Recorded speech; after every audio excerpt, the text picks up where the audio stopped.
There is a moment most of us have experienced, though we rarely speak about it directly. You believed you knew someone. Perhaps you had known them for years, perhaps only months, but you had formed a picture of who they were, and that picture felt stable, even comforting. You trusted it the way you trust a familiar road. And then something happened.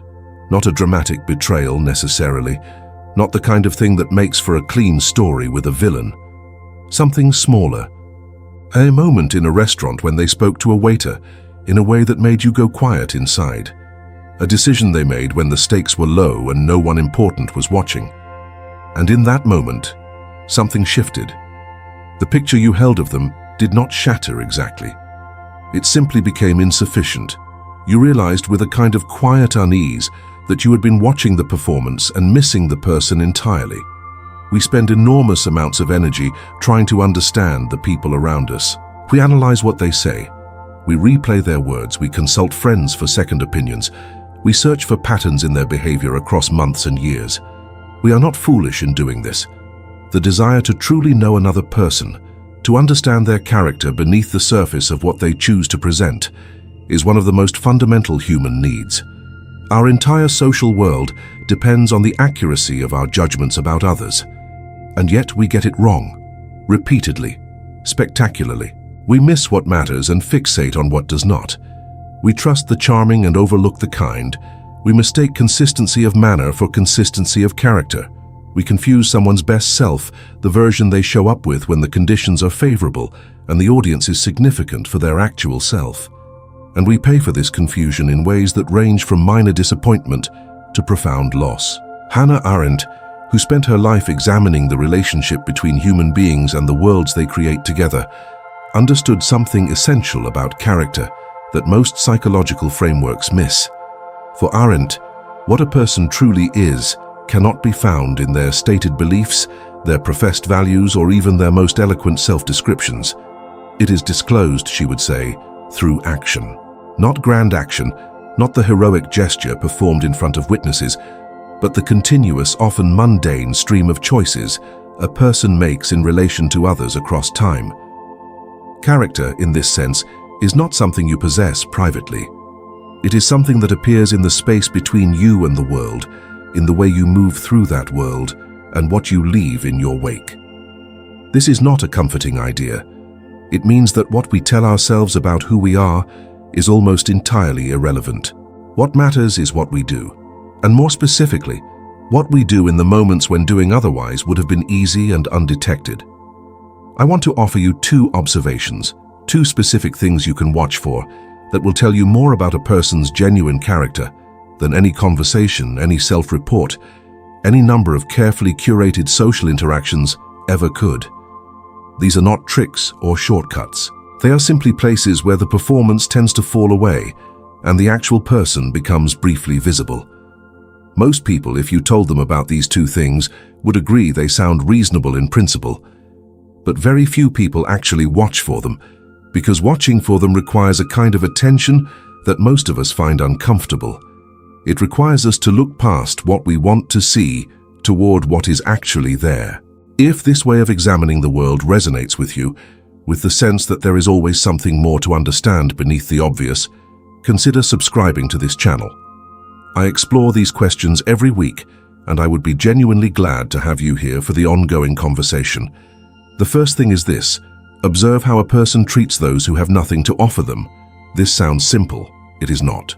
To understand what this observation actually reveals, you have to first understand why most of what passes for kindness in social life is not kindness at all. It is investment. When a person is warm and generous and attentive towards someone who is powerful, someone who is popular, someone who controls resources or access or status, that warmth tells you almost nothing about who they fundamentally are. It tells you only that they are capable of strategic behavior, which is something every functional adult is capable of. The calculation may not even be conscious. We do not always sit down and think, I will be pleasant to this person because they can benefit me. Often the calculation runs beneath awareness, expressed only as a feeling of heightened interest, a natural pull toward engagement, an almost involuntary brightening of manner. We dress it up as genuine connection, and sometimes it becomes genuine connection. But its origins are instrumental, and in the instrumental is where the character remains hidden. What reveals character is what happens when the instrumental motive is entirely absent. The server at the restaurant who will never see you again, who holds no power over you, who cannot affect your reputation or your opportunities, who is simply a human being in your proximity doing a job. The elderly neighbor who needs help carrying groceries, who has nothing whatsoever to give you in return. The junior employee who made a small mistake, who is completely at your mercy in terms of professional consequences. The stranger on the street who is confused or lost or struggling. In these encounters, when there is nothing to gain and nothing to protect, when the audience that would judge your behavior is absent or indifferent, a person's actual relationship to other human beings becomes briefly transparent. And what you see in those moments is not what they are capable of. It is what they default to. It is what they are when no one is evaluating the performance. Arendt's concept of plurality, the idea that the human world is constituted by the irreducible uniqueness of each person who inhabits it, has a particular relevance here. For Arendt, to genuinely encounter another person is to acknowledge their irreducibility, their status as someone rather than something, an end rather than a means. And what we discover when we watch how people treat those who have nothing to offer them is the degree to which another person's humanity actually registers with them when there is no benefit to registering it. Some people carry an orientation toward others that is fundamentally consistent across contexts. They are curious about the server as a person. They are patient with the elderly neighbor, not because patience serves them, but because impatience would be a form of diminishment they are constitutionally unwilling to impose. They apologize to the junior employee, not because the apology is required by any power dynamic, but because the truth of the situation requires it. This consistency is not sainthood. It is not the absence of bad days or difficult moments. It is something simpler and more observable. It is the inability to switch off the recognition of another person's humanity based on what that person can do for you. The opposite is equally revealing. And I want to be careful here, because I am not speaking about rudeness or unkindness in moments of stress or distraction. We all have those. I am speaking about a consistent pattern, a systematic difference in the quality of attention and regard depending on the perceived utility of the person in front of them. The person who is charming with their boss and dismissive with the cleaning staff is not simply having a bad day with the cleaning staff. They are showing you their actual map of the world, a map in which human beings are arranged hierarchically according to their usefulness, and in which the ones at the bottom of the hierarchy are not quite fully real.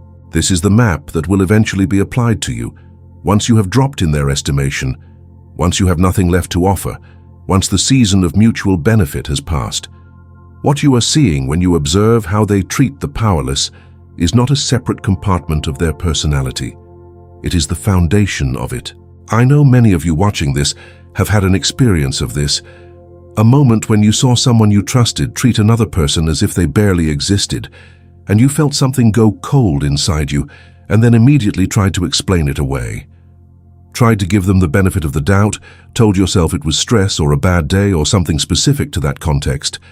Maybe you mentioned it to them later, and they apologized in a way that felt a little too smooth, a little too practiced. And still you held the image of them you had built. You chose the image over the evidence. I understand why we do this. Revising our picture of someone we care about is painful. It requires admitting we were wrong, which always contains within it a small humiliation.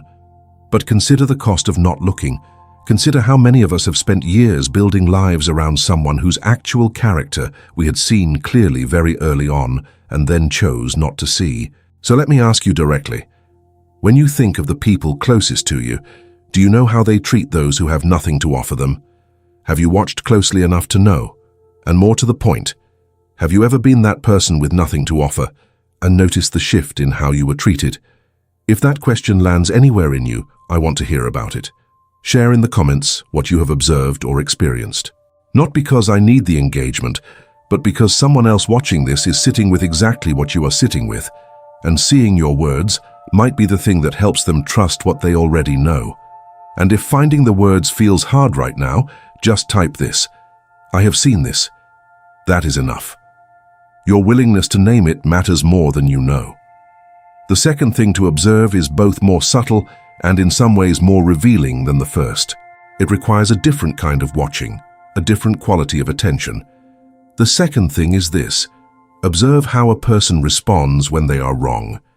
Not when they are caught being wrong, not when the evidence is overwhelming and the social cost of denial is too high, but in the ordinary everyday moments, when they have made an error of fact or a mistaken judgment or a small misstep in their understanding of a situation. These moments happen constantly. They happen to everyone. We all hold beliefs that turn out to be incorrect. We all make assessments that the evidence later complicates. We all say things that, in the light of new information, we have to revise. The question is not whether a person is ever wrong. The question is what happens inside them and around them in the moment they discover it. There is a type of person, and you likely know at least a few of them, who cannot be wrong without it becoming an event.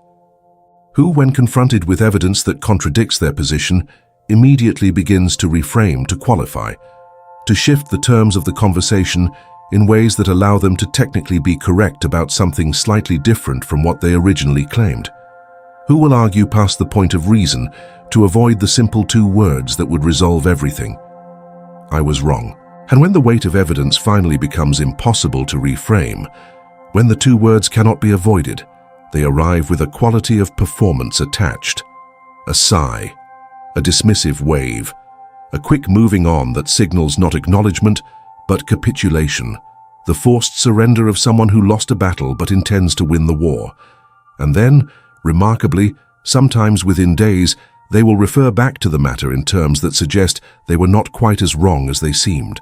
That actually what they had said was more nuanced than you perhaps understood. That in some important sense they had been pointing toward the truth all along. What this pattern reveals is not simply an ego that cannot tolerate damage. That is the surface. Beneath the surface is something Arendt would have recognized as a failure of the examined life, a failure of the internal dialogue that she considered essential to moral existence. Arendt wrote about what she called the two-in-one, the way in which thinking always involves a kind of conversation with oneself, a dialogue between the self that acts and the self that witnesses the action and responds to it. For Arendt, this internal dialogue is the source of conscience. It is how we remain in relationship with ourselves across time, how we maintain a coherence of values and commitments that cannot simply be abandoned when inconvenient. And the capacity to acknowledge being wrong is, in a very real sense, the capacity to remain in honest dialogue with that inner witness. To say I was wrong is to say I see myself clearly enough to acknowledge the gap between what I claimed and what was true. It is a form of self-transparency that requires genuine security, not in the sense of being unaffected by error, but in the sense of not being destroyed by it. The person who cannot acknowledge being wrong is not, as they would like you to believe, someone with high standards. They are someone for whom the maintenance of a particular self-image has become more important than the truth, and this has consequences that extend far beyond the inconvenience of arguing with them. Because if a person cannot honestly reckon with their own errors in small matters, they cannot be trusted to honestly reckon with their errors in large ones. The same mechanism that prevents them from saying I misread that situation prevents them from saying I mishandled you. The same deflection that turns a simple factual correction into a negotiation turns a genuine harm done to another person into a story about the complexity of their own intentions. People who cannot be wrong are people who cannot be held accountable. And people who cannot be held accountable cannot be genuinely trusted, no matter how much warmth and charm and apparent sincerity they bring to the relationship in its easy seasons. What does the opposite look like? I want to be careful here too, because the absence of this problem is not the dramatic, theatrical admission of wrongness. It is not the person who collapses with self-recrimination at every small error, turning your correction into an invitation to comfort them. Both of those patterns, the defensive reframing and the excessive self-flagellation, actually function similarly in that they make your legitimate observation about them into a story about their feelings. The thing to watch for is something quieter than either of those extremes. It is the person who, when presented with evidence that they are wrong, simply updates, who receives the correction or the new information and says with a genuineness that is almost unremarkable in its lack of drama, "You are right. I had that wrong." And who then continues the conversation from the updated position without needing to revisit the moment or qualify it or return to it with revisions that soften the error. The ease with which someone does this, the absence of emotional weather around the moment of being corrected, is one of the most reliable indicators I have ever encountered of psychological security, intellectual honesty, and the kind of character that can be trusted across time. Arendt connected this quality of self-honesty to what she considered the most fundamental capacity of public life, the capacity to see the world as it actually is rather than as we wish or need it to be. She argued that the retreat from reality into a world of self-confirming illusions is not simply an intellectual failure. It is a kind of moral failure, because the person who cannot tolerate reality will eventually bend reality to fit their needs, and what they bend is often other people. We become for them supporting characters in a story they are telling about themselves, and when we introduce evidence that complicates the story, we become a problem to be managed rather than a person to be seen. Think about the people you have trusted most in your life, the ones whose judgment you genuinely value, whose presence feels reliable in the way that solid ground feels reliable. I suspect that most of them share this quality. They can be wrong without catastrophe. They can change their minds without it being a defeat. They can acknowledge a limitation or an error or a misjudgment without it becoming evidence of their fundamental inadequacy. This is not a quality that announces itself. It tends to be quiet, almost invisible in the moment. But over time, across many small moments of correction and adjustment and honest updating, it accumulates into something you can feel in your bones. You are with someone who is actually present, who is actually responsive to what is real, who is not asking you to participate in the maintenance of a fiction. And that reliability, that quality of being genuinely oriented toward truth rather than toward the protection of a self-image, is perhaps the rarest and most valuable thing a person can offer another person in relationship. If you have been thinking about the people in your life as you listen to this, if you find yourself recognizing patterns you had sensed but not quite articulated, then I want you to know that this channel exists precisely for that kind of recognition. There are many of us who find that the conventional frameworks for understanding human behavior leave too much out, who are searching for something more rigorous, more honest, more genuinely illuminating. I create these explorations for people like that, people who would rather understand something real about human nature than receive comfort from a simplification. If that is you, I want you here. Consider subscribing, not because you need more content, but because this particular kind of conversation is rare, and it is worth having it in community with others who take it as seriously as you do. And let me know in the comments what you have observed about these two things in your own experience. I read every comment, and the reflections people share regularly open up dimensions of these questions that I had not considered. There is a deeper connection between these two observations that I want to draw out, because in a sense, they are two aspects of the same fundamental quality. The person who treats those with nothing to offer them as fully human, and the person who can acknowledge being wrong without defensiveness, are both people who have developed what we might call a stable relationship with reality. They are not requiring the world and the people in it to conform to a particular story. They are not managing their environment to protect a fragile self-conception. They are, in a word, grounded. And what it means to be grounded in this sense is not to be unmoved or unaffected or invulnerable. It is to be secure enough in yourself that you do not need others to be less than they are in order for you to feel adequate. You do not need to diminish the server to feel superior. You do not need to reframe the correction to feel intelligent. You can allow other people their full humanity, including the humanity that corrects you and challenges you and reveals the limits of your understanding, because your sense of yourself does not depend on being above them. Arendt's concept of natality is useful here. By natality, she meant the human capacity to begin, to initiate something genuinely new, to enter the world as an entirely particular individual capable of surprise. For Arendt, Each person's entry into the world represents an absolute beginning, a uniqueness that cannot be reduced to what came before them or what surrounds them.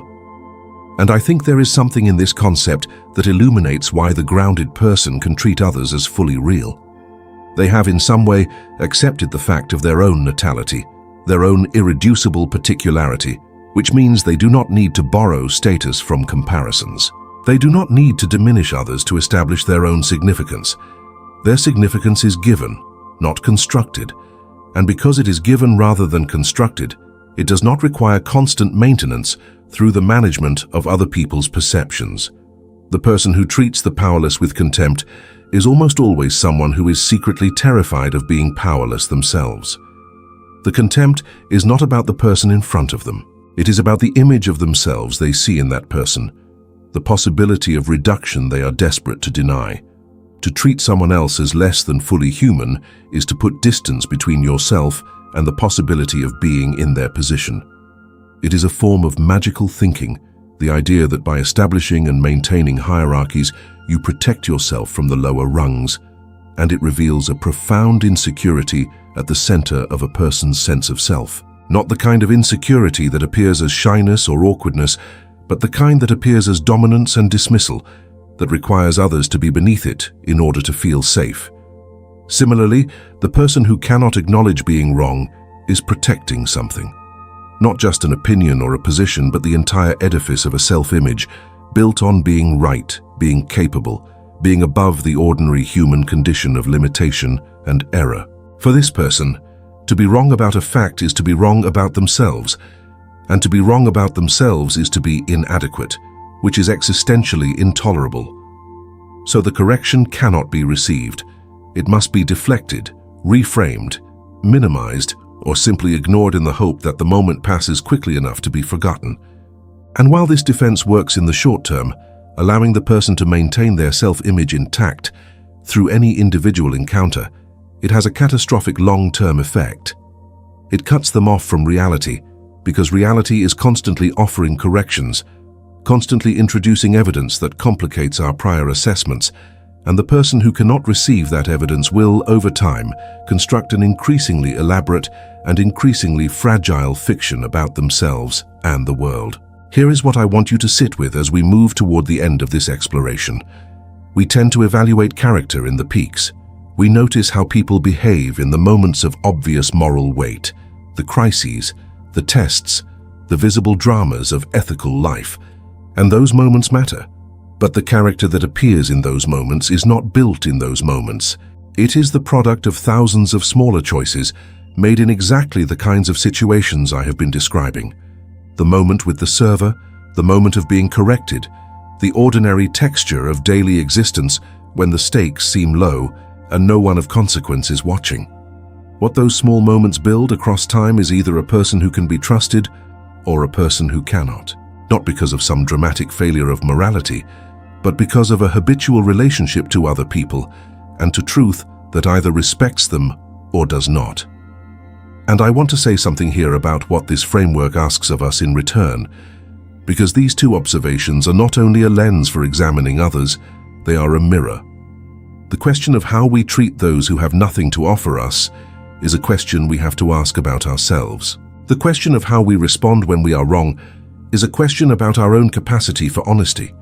And I suspect that if we are genuinely willing to look, most of us will find both excellence and failure when we look there. Moments we are proud of and moments we prefer not to examine too closely. The point is not to arrive at a verdict about our own character and then defend it. The point is to remain in honest relationship with ourselves about who we actually are and who we are actually capable of becoming. Arendt believed that the unexamined life is not merely unpleasant, but genuinely dangerous, not primarily because it leads to personal failure, but because it creates people who are capable of participating in collective harm without ever recognizing their participation as harmful. The person who has never looked honestly at their own treatment of the powerless is the person most vulnerable to that particular form of moral blindness. So let this be not only a framework for understanding others, but an invitation to watch yourself with the same attention you bring to watching others, to notice how you speak to the server on a day when everything is going badly, To notice how you feel in the moment when someone corrects you and what you do with that feeling. Not to condemn yourself for what you find, but to actually see it, because seeing it clearly is the only beginning worth having. There is a phrase Arendt returned to in different forms throughout her work, the idea that thinking is itself a form of action in the world, not a retreat from the world, but a way of inhabiting it more fully. And I believe that this kind of careful, uncomfortable attention to character, both in others and in ourselves, is precisely that kind of thinking. It is how we become more genuinely present to the reality of the people around us, more capable of real relationship, more honest about what we are actually building in the lives we share with others. It asks something of us, but what it asks is less than what we lose by avoiding it. The person you believed you knew, the one whose shift in a single moment made something go quiet inside you, they were always showing you who they were. The picture you held was not wrong exactly. It captured something real about them, but it was incomplete in a way that always matters. And perhaps the most important thing I can leave you with is this. The goal is not to become so vigilant that you can never trust again. The goal is to become attentive in the right places, to the right things, so that the trust you extend is extended toward what is actually there, so that you build your most important relationships on what is real, rather than on what you wish were real. That is a quieter kind of hope than we usually reach for, but it is more durable, and in the long run the durable is what sustains us.